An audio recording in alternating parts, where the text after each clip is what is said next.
Thank you, Mr. Chairman. Chairman Powell, just so that we get this on the record here, a couple of just quick, simple questions here. Monetary policy is decided by the FOMC of the Fed, correct? Yes.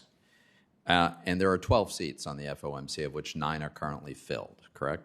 Actually, there are as many as 19 participants, but you're right, there can be 12 voters. Right now, so we have right now 16 of the 19 seats filled, or 9 of the 12 voters. Okay, so the FOMC is today, right now, fully capable of determining monetary policy, and the Fed as a whole is fully capable of implementing that policy right now. Is that correct?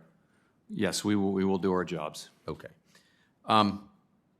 I was glad to hear your emphasis on the importance of price stability. Here's my concern. You know, it's a little bit easier to raise interest rates, to normalize, to fight inflation at a time when the economy is booming.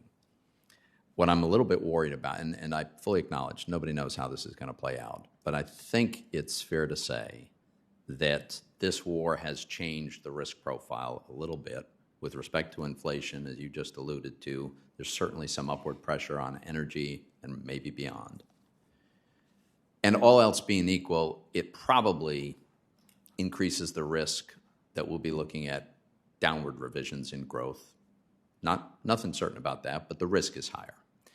And so I wonder if you could share with us your thoughts on the importance of fighting inflation if we find ourselves in a situation where growth is less robust than what we're hoping for now. So I would agree on both the supply and demand side. There's a lot of uncertainty. The oil prices are higher. That typically does weigh on spending to some extent. But at the same time, we have households and businesses that are in such strong financial shape where it's not clear what those effects are going to be.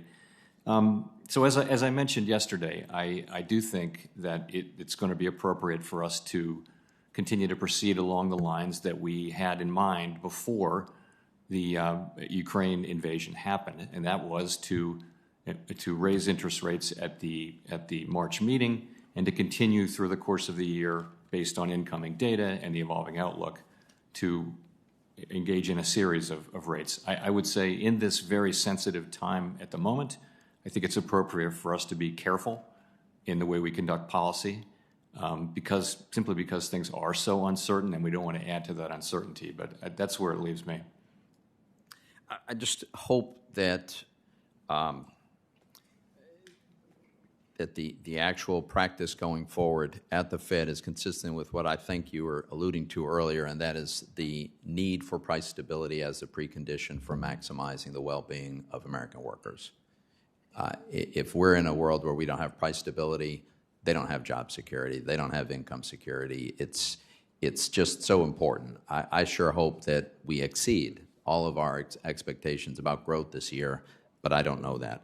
Let me shift to ask you this. In your view, is it consistent with the statutory mandate of the regional Fed banks to engage in political advocacy, and specifically a racial justice campaign or efforts to amend a state constitution? Is that within the proper domain of regional Fed banks?